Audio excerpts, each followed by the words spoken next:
Et maintenant, applaudissons Jésus.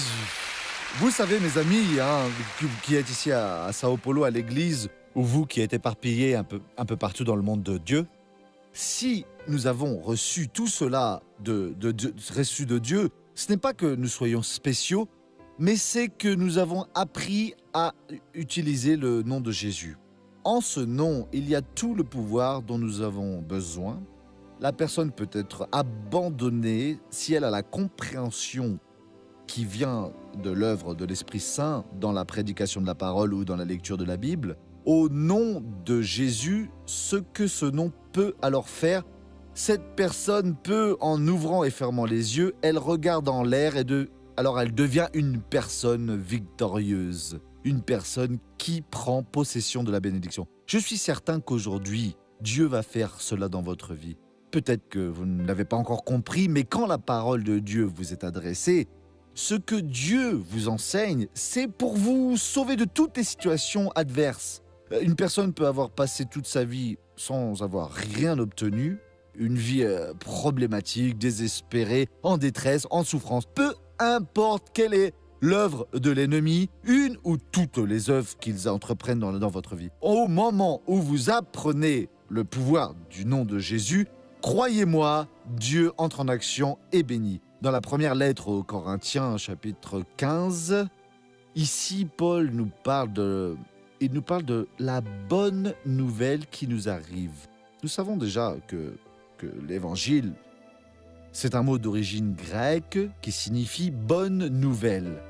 Et quand nous entendons l'évangile, nous ne pouvons pas la comparer avec la religion. L'évangile n'a rien à voir avec les religions. Il ne se dispute pas avec les religions. Nous ne devons même pas nous préoccuper avec cette notion de religion. Le monde en est plein. Elles n'ont jamais résolu des problèmes, ni à quiconque, et ne le feront jamais. Mais l'évangile, qu'est-ce que c'est ? C'est un message de Dieu. C'est la bonne nouvelle qui nous appartient. Alors l'évangile doit être lu pour comprendre ce qu'il dit. Et une fois compris, nous agissons en fonction de cela, car c'est là que coopère le pouvoir de Dieu. Paul a dit ceci, « Je vous rappelle », c'était une autre annonce qu'il est en train de faire. « Frères et sœurs, l'évangile que je vous ai annoncé, que vous avez reçu et dans lequel vous tenez ferme, c'est aussi par lui que vous êtes sauvés, si vous le retenez dans les termes où je vous l'ai annoncé. Autrement, votre foi aurait été inutile. Nous devons alors recevoir l'évangile, la bonne nouvelle. Nous devons continuer. Maintenant, il y a quelque chose que nous devons faire. C'est facile si nous commençons bien, en apprenant ce que Dieu nous enseigne, en recevant l'illumination de Dieu et en croyant en elle, et ensuite, sans que nous nous en apercevions, le corps, le caprice de l'homme, et parfois jusqu'à l'action des mauvais esprits, nous éloigne de l'évangile. Et alors, qu'est-ce qui nous reste ? C'est une religion quelconque qui commence à créer des conflits, à condamner des personnes. L'évangile n'est rien de tout cela. L'évangile, c'est une bonne nouvelle qui fait du bien à n'importe qui. Parce que nous tous, indépendamment de la religion que nous professons, nous sommes tous des créatures de Dieu. Et nous sommes séparés de lui à cause du péché d'Adam qui nous a séparés de Dieu. Quand on entend la bonne nouvelle, c'est comme si nous connaissions déjà alors ce message. L'homme, lorsqu'il se sépare de Dieu, Dieu sort de l'homme et en est expulsé. Alors il est vide, plein de rues désertes. Lorsqu'il entend la parole de Dieu, elle vient et le pénètre. Ni trop, ni pas assez. Et l'homme dit ainsi, c'est de cela que j'avais besoin, que je recherchais, que je ne savais pas. Et à ce moment-là, il reçoit la foi et prend possession de ce qui est sien. Qu'est-ce qui appartient à l'homme ? La guérison divine, la santé complète, la prospérité, la sainteté, une vie tranquille pour qu'il puisse alors profiter de ses jours et faire quelque chose pour l'éternité. Mais la religion nous tiraille. Nous entendons l'évangile, nous avons foi, mais sans nous en rendre compte, il nous attire. Et soudain, nous retournons vers le passé. Paul dit ici dans le verset 2, ce que nous devons faire.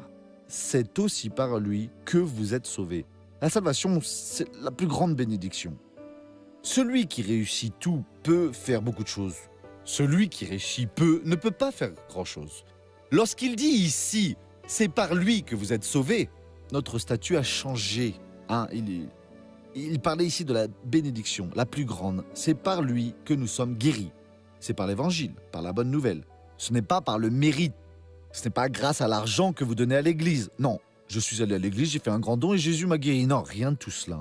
Jésus guérit selon la foi. Celui qui n'a rien reçoit la bénédiction qui correspond à ce qu'il a. Celui qui aime l'œuvre de Dieu et aide à payer les dépenses. Mais cela ne fait aucune différence. Nous sommes sauvés par la grâce de Dieu à travers la foi.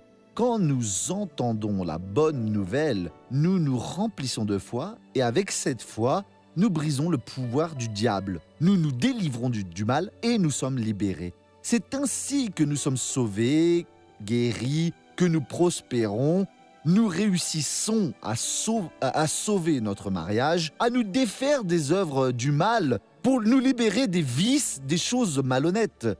Si une personne dans l'évangile n'arrive pas à se libérer de son passé de pécheur, prostitution, vice, mensonge, malhonnêteté, c'est parce que cette personne n'a pas fait ce que Paul a dit ici, là.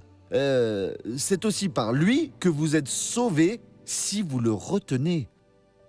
Regardez la condition ici, dans les termes où je vous l'ai annoncé. Alors, comprenez bien dans votre cœur, après avoir entendu l'évangile, après avoir compris la parole de Dieu, je dois faire quelque chose, je dois retenir l'évangile exactement comme il me l'a été annoncé. Je ne comprenais rien, et quand quelqu'un a pris la parole et a parlé de l'évangile, j'ai compris tout ce que Dieu voulait pour moi. Faites bien attention. Au moment où Dieu me donne le plan complet, alors vous devez le retenir. Quelqu'un m'a dit « Non, mais Dieu ne guérit plus aujourd'hui. » Je ne suis pas d'accord, car j'ai compris la parole de Dieu. Vous ne méritez pas. Je ne comprends pas, car j'ai compris la parole de Dieu. Il veut me bénir. Mais Dieu ne veut pas faire cette bénédiction. Je n'accepte pas parce que j'ai compris. Si vous retenez tel qu'il a été annoncé, Dieu vous illumine, il vous donne la foi. Mon frère, vous serez sauvé, guéri, libéré, béni. L'évangile n'a rien de mauvais, n'a rien de... comment dire, d'étonnant qui vous laisse là, désespérer. Si je ne le fais pas, Dieu va me punir. Non, il n'y a rien de tout cela. Dieu est le Père, nous sommes les fils, et il est bon pasteur. Le Seigneur Jésus nous mène aux prairies verdoyantes, aux eaux tranquilles. Il nous protège des dangers, nous mène alors à la victoire. Vous devez juste retenir le message de Dieu tel qu'il a été énoncé.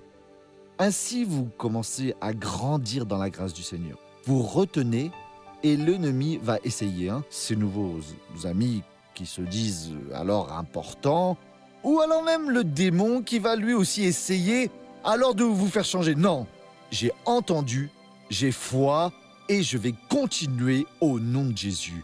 Paul a dit ainsi, il y a d'autres choses que vous devez comprendre aussi.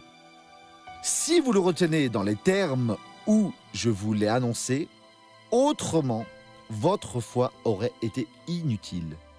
Vous voyez, si vous écoutez la révélation la révélation que Dieu a faite à votre esprit, à un enfant de 6 ans, quelqu'un a dit ainsi, il n'a pas donné grand-chose, non monsieur.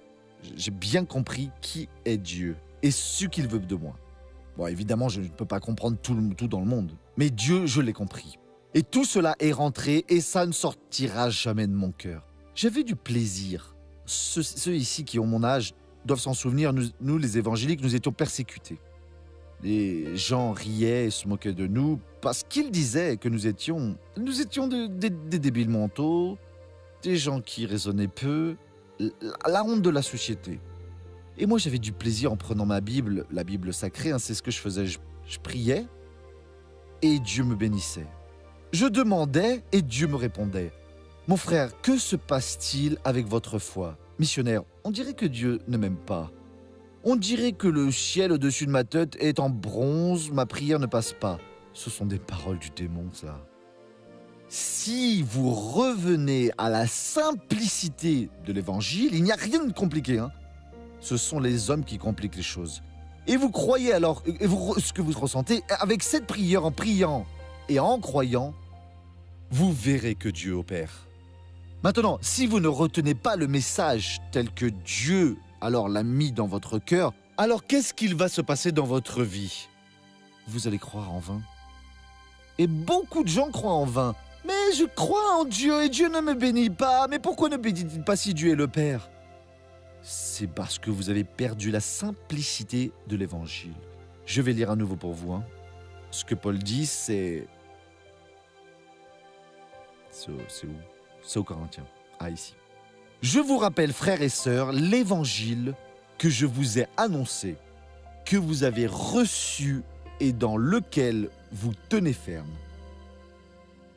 C'est aussi par lui que vous êtes sauvés, vous êtes guéris, bénis, etc., etc., etc., si vous le retenez dans les termes où je vous l'ai annoncé. Autrement, votre foi aurait été inutile.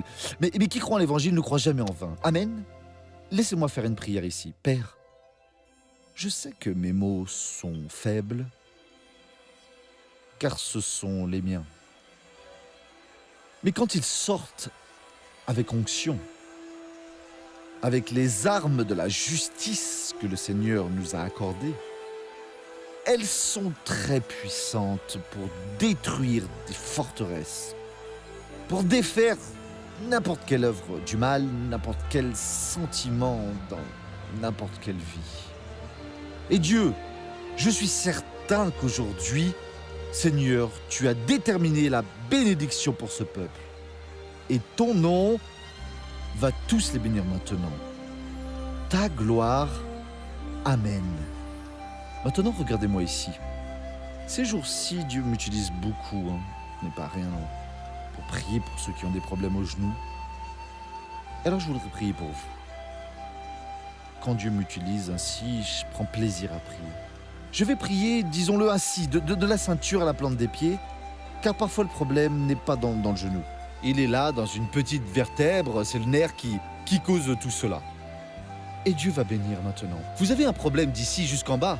Levez-vous que je prie pour vous maintenant au nom de Jésus. Votre foi ne sera pas inutile. Non, vous allez croire, car Dieu va opérer maintenant. Quand je terminerai cette prière, alors s'il vous plaît, ne vous asseyez pas, restez connectés avec Dieu. Donnez-moi 2 ou 3 minutes, car Dieu Tout-Puissant va opérer. Baissez la tête et fermez les yeux.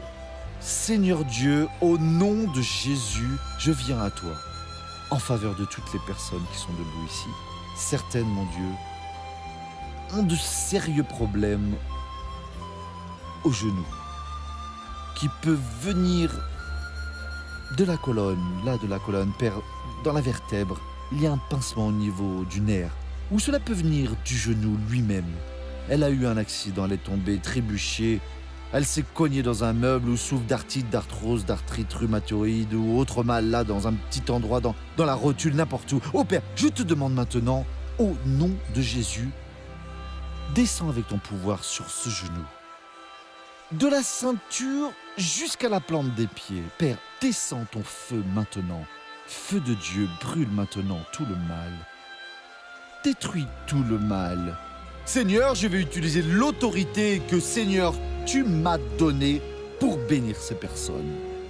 Et au nom de Jésus, en tant que ministre de la parole de Dieu, je reprends tout ce mal qui est dans le genou de cette personne, de la ceinture jusqu'à la plante des pieds, où qu'elle soit maintenant. Mal, sort au nom de Jésus. Et vous dites Amen. Voyons maintenant le feuilleton de la virelle.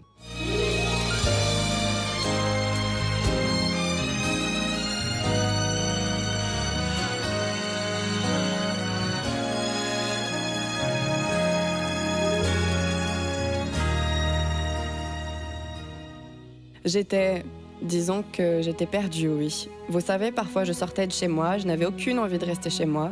Je sortais de la maison et j'allais à Porto Alegre juste pour marcher. Je ne savais pas quoi faire, je me trouvais dans une rue, mais où suis-je? Je n'avais rien à faire, je prenais un bus et j'allais à Porto Alegre. Ma vie n'avait pas de sens. Elle était très tumultueuse, une vie de... elle n'était pas bonne. À la maison, ça n'allait pas bien, beaucoup de disputes même. Vide, complètement vide. Rien n'était bon, non. Rien ne me satisfaisait, rien. Grâce à une amie, Sapukai, la belle-sœur de ma fille, elle m'a dit « Allons à l'église, si j'avais besoin, elle venait à la maison faire la prière pour moi ». Moi, j'y allais, j'avais honte, j'y allais. Et puis en allant à l'église, j'ai commencé à aller mieux. J'ai vu le missionnaire R.R. Suarez parler et j'ai pensé, je vais parrainer. Je n'avais pas beaucoup d'argent à ce moment-là. J'ai été sans emploi pour un moment. J'étais au chômage et je continuais de donner. Je continuais mon parrainage. Je n'ai jamais arrêté. Et je l'ai entendu parler, vous savez, quand Dieu nous touche, je vais parrainer. J'y suis allée, je me suis inscrite et j'ai commencé à parrainer. Et puis après ça, j'ai commencé à aller mieux, petit à petit. Et puis j'avais un problème avec la justice, parce que j'allais prendre ma retraite. J'avais déjà travaillé plus de 30 ans et j'en avais le droit. Mais je ne pouvais pas, donc j'ai pris une avocate. Mais le meilleur avocat fut Jésus, c'est certain. Et donc, à ce moment-là, alors, on a trouvé un très bon avocat ici, ça a mis du temps, on l'a trouvé, et là, ils ont payé tout ce qu'ils devaient depuis la date où on est entré. C'est pour ça qu'on a eu tout cet argent. En août 2009, j'ai pris ma retraite. Je gagnais un salaire, disons, d'une quantité X, et j'ai pris ma retraite avec bien plus de ce que je gagnais. Grâce à Dieu, je gagnais beaucoup plus. Nous avons loué une maison ici à Canoas. Nous avons vécu ici et puis j'ai demandé à Dieu, je voulais acheter une maison ici. Je voulais que Dieu me donne une maison ici, c'est plus tranquille, c'est mieux. Là où je vivais avant, ce n'était pas très bien. J'ai commencé à chercher un terrain car je voulais vraiment rester par ici.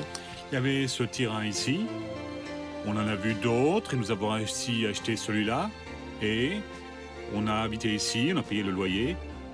On a réussi à acheter celle-là, et celle-là va être pour notre fille. Cette année, j'ai acheté ce terrain en août, et en septembre, je commençais à construire la maison. Avec tous les retards de la retraite, j'ai pu acheter le terrain, et avec le reste, j'ai pu construire la maison. Ça n'a pas duré 3 mois. Pour construire cette maison, grâce à la main de Dieu, c'est certain que cette main bénit. J'ai acheté le terrain en août, j'ai signé les papiers, etc. En août, j'ai tout bien fait, j'ai tout signé, et j'ai tout réussi. C'est très difficile d'obtenir un terrain brut qu'on pouvait voir à côté, sans rien, et de pouvoir, dans ce moyen terme, vivre dans une maison comme celle-là, étant presque prête. Elle est prête, la maison, elle est prête. J'espère avoir la santé et la paix nécessaire pour vivre le reste de ma vie tranquillement. Dieu représente tout. Je m'accroche à Dieu et j'ai confiance en lui. Je suis certaine que tout va fonctionner. Je n'ai pas peur. Où que soit Jésus, où vous irez chercher, vous pouvez être sûr que votre vie va changer. Et oui, le secret, c'est de retenir le message comme il nous est annoncé. Et de se souvenir que nous n'avons qu'un court moment ici sur Terre pour faire des choix pour notre futur. Il n'y a pas de... Mais au ciel, je serai roi. Mais si vous n'étiez pas roi ici, comment régnerez-vous là-haut ? Vous devez marcher, vaincre, prendre possession de la bénédiction. La parole de Dieu promet et que nous devons nous faire avoir foi en ce qu'elle nous promet. Et ainsi, Dieu opère au nom de Jésus. Voyons maintenant la première question.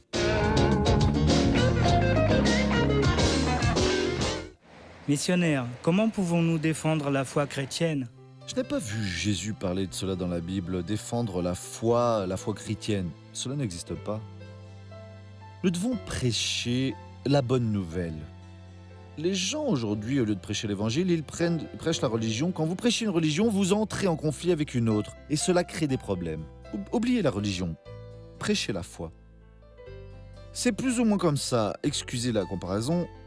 Un chien a un os et alors il va se blesser avec cet os. Il le mord. Et si vous y mettez la main, vous allez vous faire mordre. L'animal n'a pas peur. Regardez, si vous trouvez un morceau de viande, lancez-le, il va lâcher l'os et courir, vous prenez l'os et le jetez. Je veux dire, si vous avez un message plus grand, vous n'avez pas à vous battre, à mettre la main dans la bouche du chien. Vous avez dit l'évangile. Mon frère, celui qui écoute Jésus change. Il va le changer complètement. Mais c'est ce que je voulais et je ne savais pas. Maintenant, cessez de vouloir défendre la foi. Maintenant, si une personne veut dire des bêtises, laissez-la, c'est son problème. Ne parlez que de l'amour de Dieu et vous verrez que ça ira beaucoup mieux. Deuxième question. Missionnaire, comment pouvons-nous vaincre l'apathie? Toute cette histoire de vaincre l'apathie ou la sympathie ou l'antipathie, nous devons prêcher la parole de Dieu. Il n'y a pas de meilleure cure que la parole, ça c'est sûr. Hein. Et vous vaincrez n'importe quelle situation. Une personne peut être très énervée contre vous, vous prêchez la parole et Dieu va vous bénir. J'ai déjà raconté l'histoire d'un citoyen très sympathique là à Rio. Il vend des glaçons. Et à Rio, il fait très chaud. Hein. Les gens achètent beaucoup. Et il est associé. Dieu a envoyé 6 autres personnes pour s'associer avec lui. Et il paye 7 associés. Et un jour, il a raconté à l'église de Madureira, là-bas, c'était très beau. Il a dit un jour, le démon a voulu m'enlever la paix. Un citoyen a pris le chemin des glaçons. Il s'est garé près de mon entreprise là-bas. Et il a commencé à vendre des sacs de glaçons à moitié prix. C'était de la concurrence. Hein. Et quelqu'un m'a dit, vous devez faire quelque chose. Baissez vos prix pour vous battre contre lui. Battez-vous. Il a dit non, je vais prier maintenant pour lui. Seigneur Dieu, je veux que le Seigneur, tu bénisses ce citoyen maintenant. S'il est venu là, c'est qu'il y avait besoin. Et il a prié, et peu après, l'homme n'était plus là. Il est parti. Et il a dit, regardez aussi, incroyable que cela puisse paraître, ce jour-là, j'ai vendu le double de glaçons que je vends d'habitude. On dirait qu'il avait réveillé tous ceux qui avaient besoin de glaçons. Les gens sont venus chercher leurs glaçons. Nous devons prendre les choses du côté positif. On raconte qu'aux États-Unis, un Chinois avait une petite boutique. Il vendait, gagnait sa vie. Et qu'est-ce qui s'est passé? Une grande entreprise a acheté un terrain et a détruit toutes les maisons pour en faire un centre commercial. Concurrence. Pas loin, une autre entreprise a tout détruit pour faire un autre centre commercial. Je suis perdu maintenant. Hein. Comment vais-je faire? Et il a eu la réponse. Il a placé sa boutique à l'entrée principale. Il n'a jamais vendu autant. Les gens allaient au centre commercial en entrant par l'entrée principale. Mon frère, Dieu donne une réponse pour tout. Avec Dieu, vous vaincrez au nom de Jésus. Amen. Tout ce que vous avez vu aujourd'hui peut être en vain si vous n'avez pas la foi. Si vous avez foi, vous verrez la gloire de Dieu. Baissez la tête et fermez les yeux. Père, j'entre maintenant en ta présence et je suis sûr, Père, que Seigneur, tu vas bénir cette vie maintenant. Il y a des gens ici qui ont besoin de manière urgente du secours des cieux, de cette main puissante qui a guéri dans le passé, qui guérit aujourd'hui et qui ne va pas laisser cette personne sans bénédiction. Je te demande maintenant, mon Père, viens toucher, viens guérir, viens libérer, viens, mon Dieu, libérer de ce mal. Dieu, cette personne a tellement prié dans sa vie, mais elle n'a pas réussi. Mais maintenant, j'unis ma foi avec la sienne et je te dis la chose suivante. Ô esprit de la douleur, esprit de la maladie, je brise ton pouvoir sur cette vie, j'annule toute œuvre et je libère cette personne au nom de Jésus-Christ.